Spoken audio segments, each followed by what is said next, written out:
Allah subhanahu wa ta'ala caps by telling us about halal and haram. Be careful. Watch out what you eat. Watch what goes into your mouth. Watch your earnings. Make sure they are halal. Do you know that if I put in a morsel of haram in my mouth, whether it is haram because it has not been slaughtered properly, or whether it is haram because it was earned through haram, means the first thing that curses me, my teeth, then my tongue, then my throat, then the esophagus going down, small colon, the big colon, right to the back until it comes out. Everything is cursing me. Why did you put this haram in me? It's filthy, it's bad, I don't want it. But every single one of us cannot feel that. We don't realize it, but it contaminates all our organs, and they all curse us to the degree that they will bear witness against us on the day of Qiyamah. We don't want that to happen. Allah subhanahu wa ta'ala speaks through Rasulullah sallallahu alayhi wasallam, telling us that that portion of flesh which has been built or which has been made through haram will never ever enter Jannah. An-naru awla bih. Because it needs to go into the fire to be burnt out. Only pure things can enter Jannah. For that reason, it is of utmost importance. We rather lose money and rands and property and what have you than to even have a little bit of haram in our income. May Allah forgive us all. Be careful what you eat. Be careful not only what you eat, that it must be halal, but to go a step further, that the money you use to buy those items must also be halal. Make sure your earnings are pure and clean, because if they are not going to be of the purest level, they will add spiritual cholesterol to destroy yourself spiritually. Let me take you right back to the beginning. Adam alayhi salatu wassalam committed a sin. We know that. I want to take you to the effect.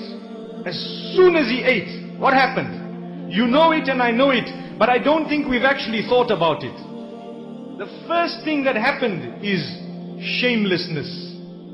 That is what happens when you eat one morsel of haram, when you have rice that is purchased with funds that are questionable. You become shameless, and your children become shameless, and your private parts are the first to be affected. Allahu Akbar.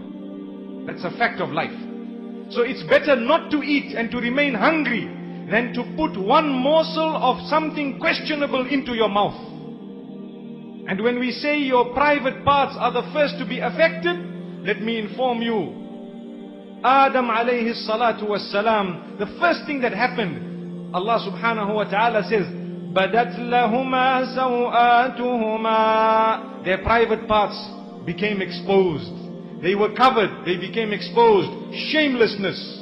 And that's what will happen to myself and yourselves. But if Adam alayhi salatu wassalam did not engage in tawbah, and if he did not regret, shamelessness would have overtaken him and everybody after him. May Allah protect us all.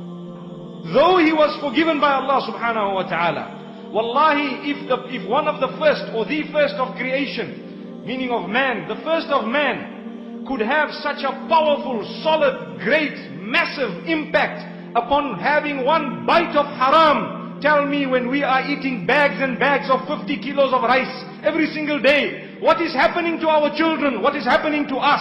We are contaminated from the top to the bottom, from the side to the other side. And our children and our progeny for generations to come, the genes within us are also becoming haram. May Allah subhanahu wa ta'ala grant us hunger rather than eating from haram. Really. And yet we cheat each other daily. We crook each other. We lie to each other. We deceive each other in business. We eat interest like it's no man's business. We call it anything we want. We call it investment. We call it whatever we want. Wallahi, interest is interest, and it will remain haram until the day of Qiyamah, and it will continue having a negative impact on those who devour it. May Allah subhanahu wa ta'ala grant us all acceptance, and may He protect us from haram.